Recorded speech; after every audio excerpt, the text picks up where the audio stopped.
आपका जैसा स्वभाव, जिस प्रकार का स्वभाव रहा, आपके अंदर विचार वैसे बनेंगे और आप वैसे ही कर्म करोगे।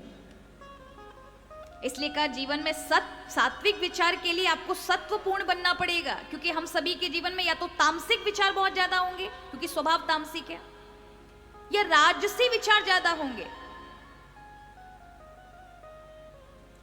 तो कहा सत्व गुण का मिश्रण होना जरूरी है रजस और तमस के अंदर। तो आप कोई बड़ी भारी तपस्या तो करते नहीं है महाराज, कोई हिमालय पे जाके एक एक महीना बिता के आओ, 4-4 महीना बिता के आओ, तीर्थ यात्रा में एक एक महीना बिता कर आओ, तो चलो तपस बढ़े आपका।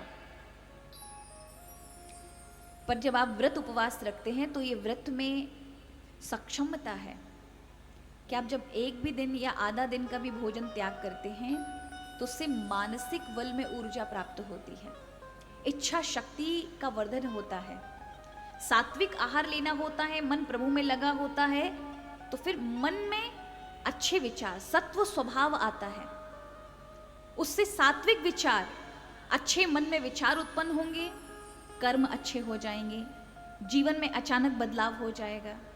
तो केवल व्रत ऐसा नहीं है कि व्रत से कुछ नहीं होता, व्रत से बहुत कुछ होता है। जरा विचार करें, मैं अपनी कथा में एक उदाहरण देती हूं। कोई व्यक्ति अपराध कर दे, उसे जेल हो जाती है, होती है कि नहीं होती है? किसी ने किसी को मार दिया तो होगी कि नहीं होगी? उसे जेल होगी। 4x4 के 8x8 के कमरे में 2-3 लोगों के साथ रहना पड़ेगा।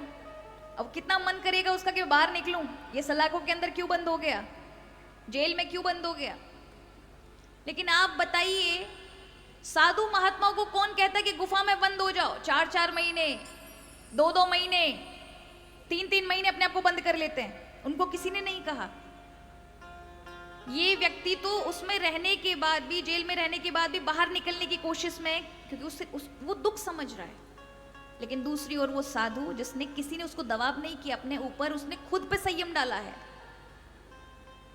खुद पर ये कष्ट डाला है, तो उसका वो कष्ट तपस्या बन जाता है, ओज बना देता है उसकी वाणी ब्रह्म में हो जाती है, उसका तेज ब्रह्म में होता है कि उसका दर्शन, स्पर्श और वाणी का कथन आशीर्वाद बन करके निकलेगा। लेकिन ये जो महाशय जेल से निकलेंगे, इन्होंने दुख समझा है, उनका कुछ नहीं होने वाला, उनकी कोई तपस्या नहीं बनने वाली।